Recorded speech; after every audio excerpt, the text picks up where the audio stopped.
Hey there, I hope you're doing well.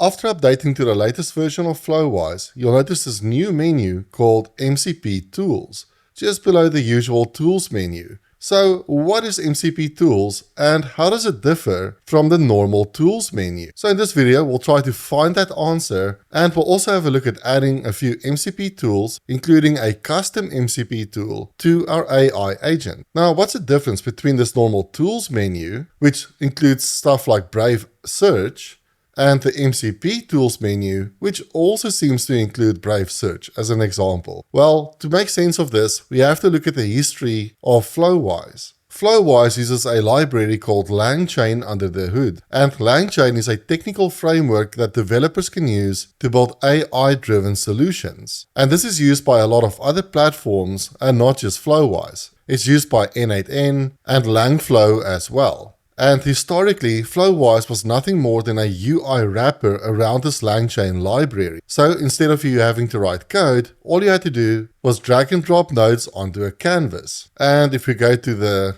JavaScript documentation for LangChain, we can go to integrations, and here you will see all the technical components. So if I click on chat models as an example, we can see all the different providers in this list along with the code on how to call this provider, like chat OpenAI. And we can see the same thing in Flowise, where we can go to chat models, and here we can simply add the chat OpenAI node onto this canvas. So instead of having to write code to access chat OpenAI, in Flowise we simply drag and drop a node onto the canvas. The same goes for tools. So if we go to tools, we can see all the available tools that were developed by LangChain, and most of these tools were simply exposed within Flowise, the same way they exposed the chat model. Now this does come with a restriction. Let's say you wanted a tool that could integrate with Airbnb. Now going through the list of tools developed by LangChain, there is no Airbnb tool. Therefore, you will not find that tool in Flowise either. Now, Flowise does give you an option to build your own tools using the custom tool. In here, you can actually create your own tool and write the JavaScript code to build out that integration with something like Airbnb. Now, if you're not a developer, that might not be ideal, and effectively you are at the mercy of waiting for LangChain to develop that tool for you, or you'll simply have to learn how to build that tool yourself. Now, let's talk about MCP tools. MCP is a relatively new concept, and it's really just there to standardize the way developers build tools for AI agents. This is very much a technical concept that's meant for developers, but to explain it simply, application owners like Airbnb can develop their own tools that any agent can consume to interact with their platform. So this means we no longer have that dependency on LangChain, but instead application owners and developers can build their very own MCP servers, as it's called, to create integrations with their own platforms. So in theory, we should have access to a much larger variety of tools, and it should be easier for developers to build their very own tools. In fact, I've built a very simple to-do MCP server, which we can use to add and list our to-do items, and we will have a look at that in this video. Now first, let's have a look at how we can use these tools, what the potential limitations are, and how we can add a custom MCP server to our AI agent. So let's start by adding an agent, and let's add our tool agent to the canvas. Let's also add our chat model. So under chat models, let's add chat OpenAI, and let's add this to our agent. I'll select my credentials, and for the model, I'll actually just leave it on GPT-4o Mini. We also need to add a memory node. So under memory, let's add buffer memory, and let's add it to our agent. Cool. Now, let's have a look at adding an MCP tool. So let's scroll down to MCP Tools, and here we have access to a few tools like Brave Search, a custom MCP tool, GitHub, PostgreSQL, and Slack. So at the moment, there aren't many tools listed, and I will imagine that Flowise will be adding a lot of different tools in the near future. For now, let's use the Brave Search tool, like so, and let's attach it to our agent. Now under the credentials, let's create a new credential, and now we have to provide our Brave Search API key. I'll just call this credential Brave Search YouTube Demo, and for the API key, let's go to brave.com and let's sign up for an account. The service is free to use and you will not be charged a thing. So just go through the setup process and then go to API keys, then create a new API key. I'll just call mine Flowise demo, then copy your key and add it to Flowise. Right, now under the list of actions, we don't see any actions yet. And if we click on refresh and click on this drop down, you might not see anything either. Simply save this flow, refresh this page.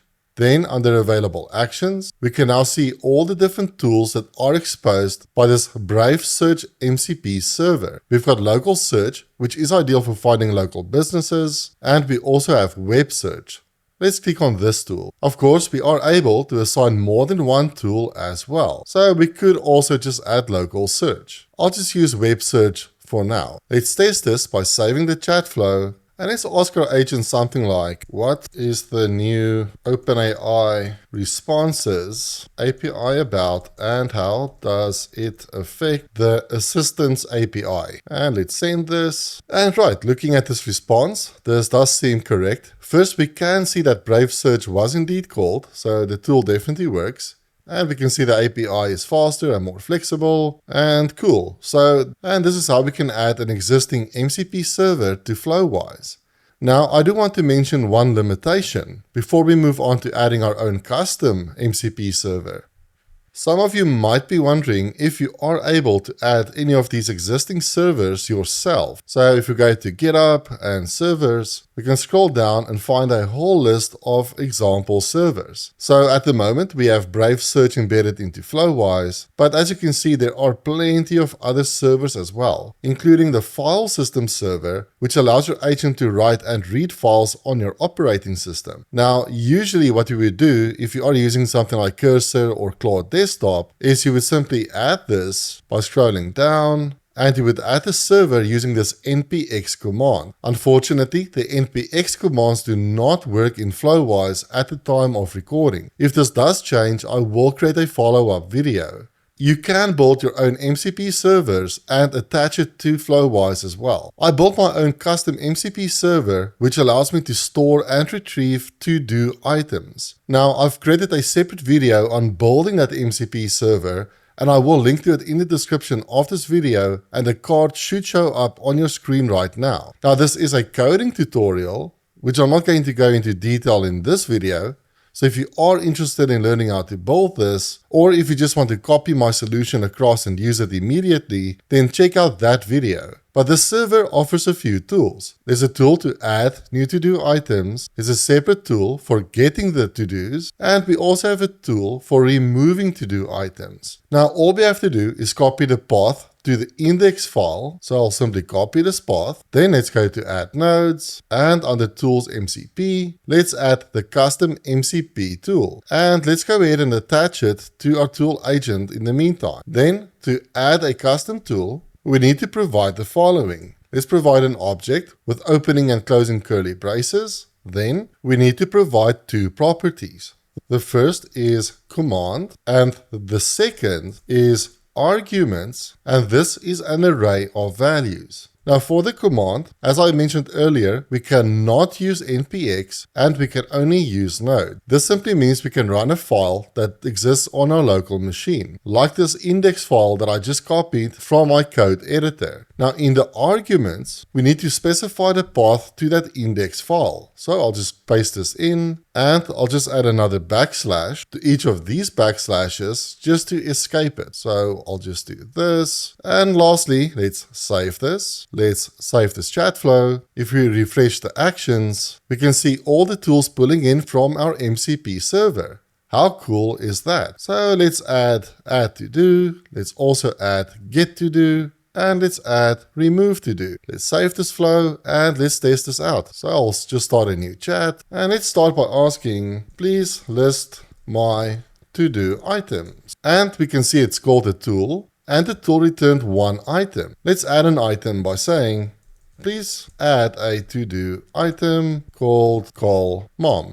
And it's saying I've added a to-do item called mom. Looking at this tool call, we can see that add to do was indeed called with the text call mom. So if you ask again, list my to-dos, It now says we've got 2 items, call mom and subscribe to Leon, and we can see it in the response of the tool calls as well. Lastly, let's say please remove the item called call mom. And what's cool about this is initially it tried to call the remove to do, which failed because the remove to do tool expects the unique ID and not the text. So the agent then figured out that it had to call the tool to get that ID, and then it successfully called the remove to do item. So what are your thoughts on MCP tools? Is this something you'll use in your workflows? Are you planning to build your very own MCP servers? Or will you just stick to the old way of doing things? If you like this video, hit the like button, subscribe to my channel, and I'll see you in the next one.